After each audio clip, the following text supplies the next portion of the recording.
Monsieur Roch, Maître Simonard, bonjour. Aujourd'hui, nous allons donc aborder la problématique du tabac dans l'ORECA. Certaines organisations se répandent dans la presse et disent qu'il y a toujours moyen de fumer dans les commerces ORECA. Qu'en pensez-vous, Monsieur Roch?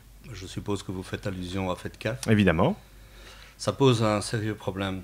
Donc la fédération, quand la Cour constitutionnelle a pris cette décision qu'on ne pouvait plus fumer dans les cafés, nous avons bien sûr demandé à notre service juridique quelles étaient les possibilités ou les portes de sortie. Il n'y en a pas. Donc la Cour constitutionnelle, il n'y a pas moyen de faire appel.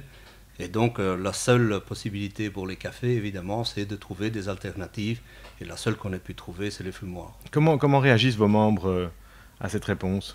Mais écoutez, c'est clair que ça ne facilite pas les choses. Donc entre les cafetiers qui disent « je peux continuer à fumer », des cafetiers qui, eux, ont compris et vont, disons, demander à leurs clients de faire un effort et informer leurs clients qu'on ne peut plus fumer chez eux, ben, c'est compliqué. Et d'autres, évidemment, nous téléphonent et viennent chez nous en disant « comment se fait-il et pourquoi vous ne défendez pas donc, les cafetiers pour qu'on puisse continuer à fumer ?» Donc tout ça est très compliqué.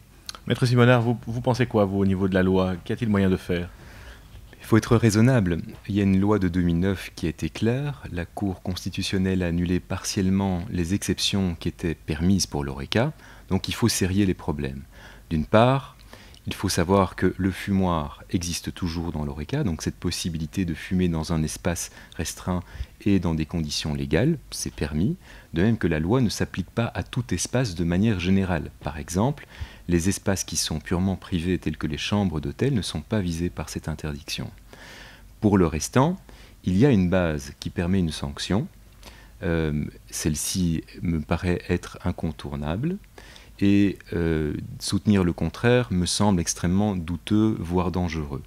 La fédération a d'ailleurs reçu, suite à une interpellation, une réponse du ministre et du SPF Santé, indiquant clairement que des contrôles allaient être effectués, d'une part, et d'autre part, que les sanctions allaient être aussi appliquées. Donc selon vous, dans l'ORECA, le tabac, c'est fini et pour toujours?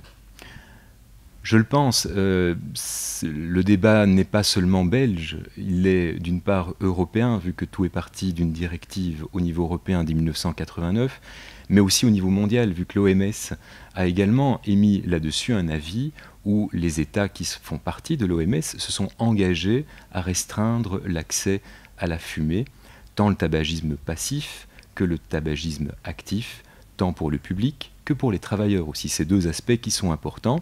L'interdiction de fumer concerne et les travailleurs et les clients de l'ORECA.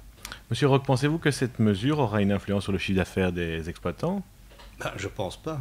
Il y a effectivement aujourd'hui une problématique du chiffre d'affaires. Donc il faut savoir que les cafés étaient déjà fortement en perte. Donc 7 cafés fermés par jour avant l'interdiction. Donc il est clair qu'il faut réinventer le café, trouver de nouveau une attraction pour les cafés. Qu'entendez-vous par réinventer le café? Le café aujourd'hui a perdu sa notoriété de lieu, de convivialité, de rencontres, de cours de récréation des grands. Et donc il faut réinventer tout ça. Donc il faudra commencer par avoir des toilettes qui acceptent un autre public, dames, aussi bien en jeans qu'en Chanel. Et il faut aussi avoir toutes les moyens de communication comme le Wi-Fi pour que les gens aujourd'hui puissent avoir également donc, des rendez-vous dans un café. Il faut que ce soit accueillant. Pour financer tout ça, vous pensez qu'on peut s'attendre à un petit geste de la part de l'État en termes de subventions? Écoutez, nous on était en négociation avec le gouvernement précédent et c'est vrai qu'il y avait certainement une possibilité d'avoir une baisse de TVA, ou en tout cas des aides financières pour ce secteur. À 6%, vous voulez dire? Nous, on demande toujours une TVA à 6%. Donc la politique fait que dans l'ORECA, on devrait avoir un maximum TVA à 6%. Donc y compris pour les softs. Et pour la Pils, puisque c'est quand même une boisson belge assez... Monsieur Roch, pensez-vous que cette TVA à 6%, ce sera possible avec les difficultés budgétaires que l'État connaît? Je pense que c'est une bonne décision.